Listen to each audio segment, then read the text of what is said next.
Bonjour à tous. Alors aujourd'hui nous sommes le 20 mai 2023 et j'espère que vous allez bien.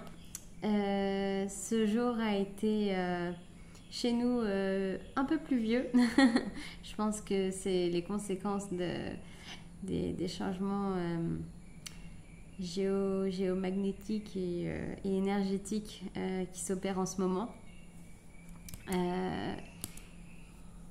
Je sais pas comment vous avez ressenti cette journée. En tout cas, moi j'ai trouvé qu'elle était encore très très puissante. Mais je pense que c'est la suite des effets de la nouvelle lune.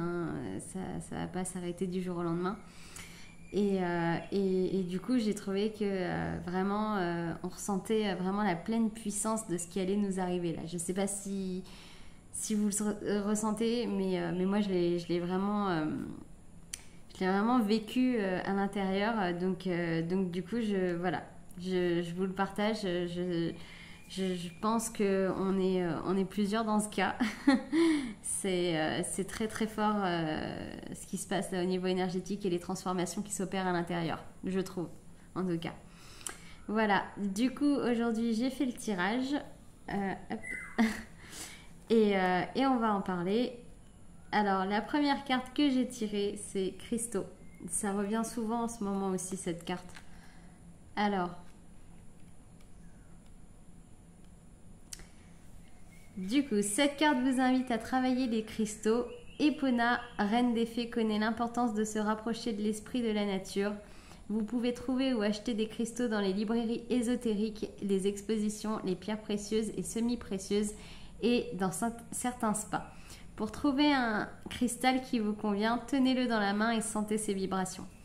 Outre qu'ils aiguisent l'intuition, les cristaux recèlent un pouvoir de guérison, de protection. Ayez-en un toujours sur vous, sous forme de pierre ou de bijoux. Pour faire un travail en profondeur avec ces remarquables pierres, vous pouvez les mettre dans l'eau du bain, les poser sur votre table de chevet ou encore sous le lit. Alors, les cristaux, c'est vrai qu'ils ont cette particularité de vraiment travailler sur nos corps énergétiques et on sous-estime beaucoup leur impact, mais ils en ont un vraiment très très puissant.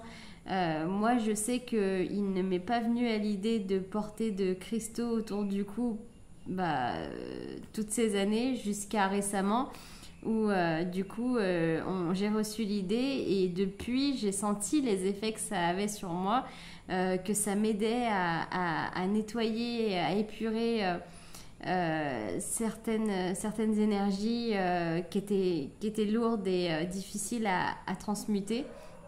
Et c'est vrai que je trouve que un cristal auprès de soi purifie beaucoup l'énergie. Donc si vous avez l'opportunité d'en avoir un, n'hésitez pas à en prendre un. Voilà. Alors, la deuxième, concentrez-vous sur vos forces.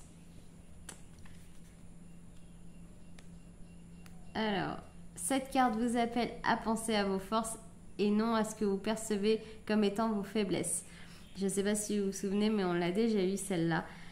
Si elle retombe, c'est vraiment qu'il faut, il faut vraiment y prêter attention.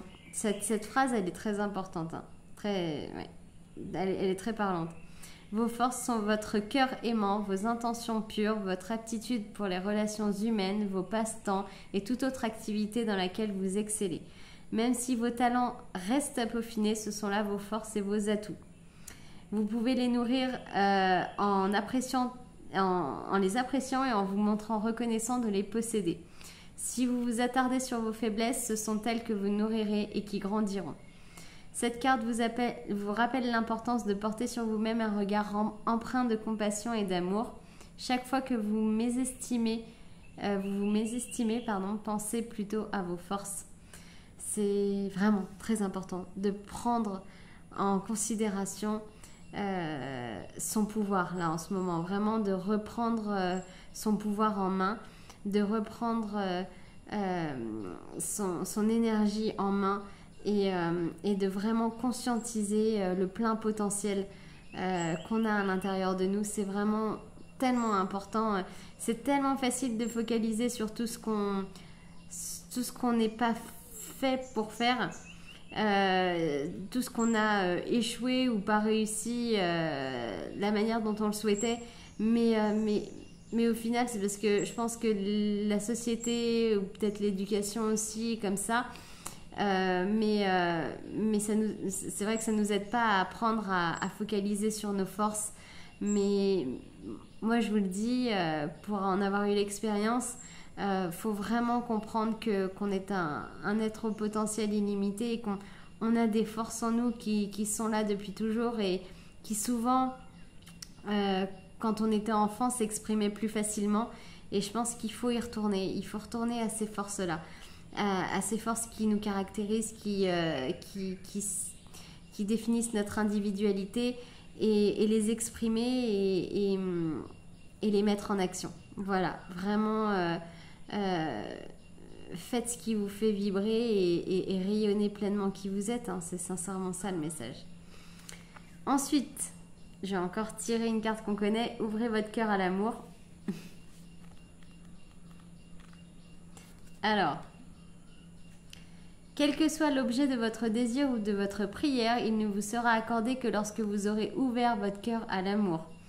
Celui que vous donnez comme celui que vous recevez. Le cœur est la passerelle qui mène à la réceptivité.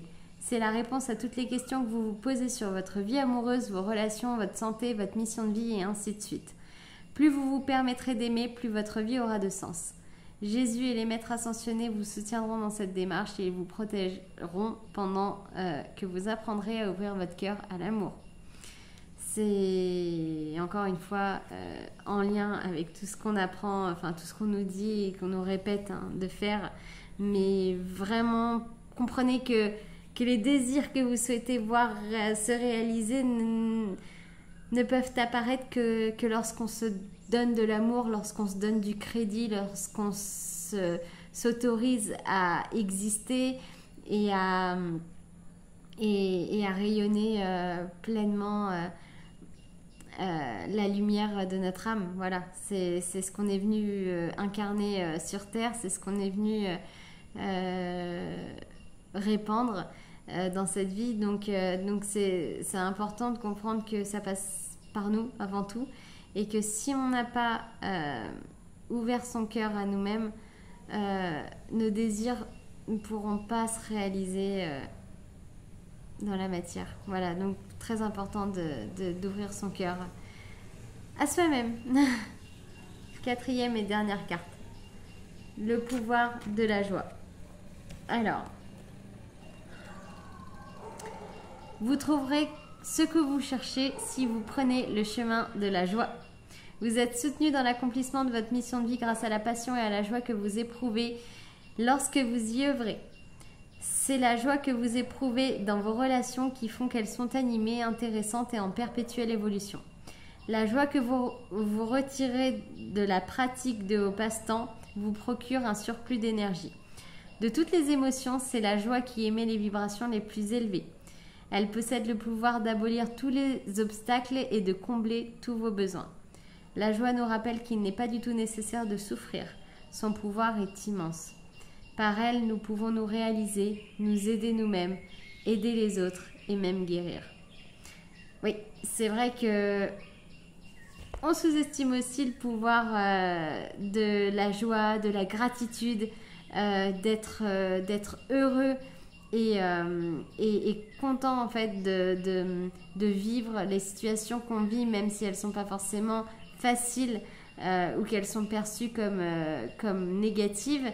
Elles ont tout un but et elles ont tout un but évolutif pour justement faire émerger la meilleure version de nous-mêmes, c'est-à-dire notre âme, la pleine expression de notre âme. Alors, soyez en joie, vivez la vie avec gratitude. Voilà, c'est vraiment ce que je ressens. Soyez en gratitude de ce que vous vivez, de ce que vous recevez. Ce sont des éléments qui contribuent à notre évolution, les situations qu'on vit à l'heure actuelle.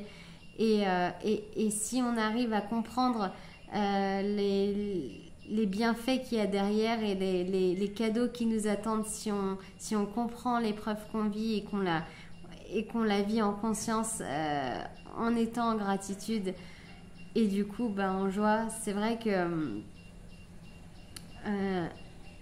les choses seront beaucoup plus faciles à vivre et les souhaits seront plus rapides à se réaliser.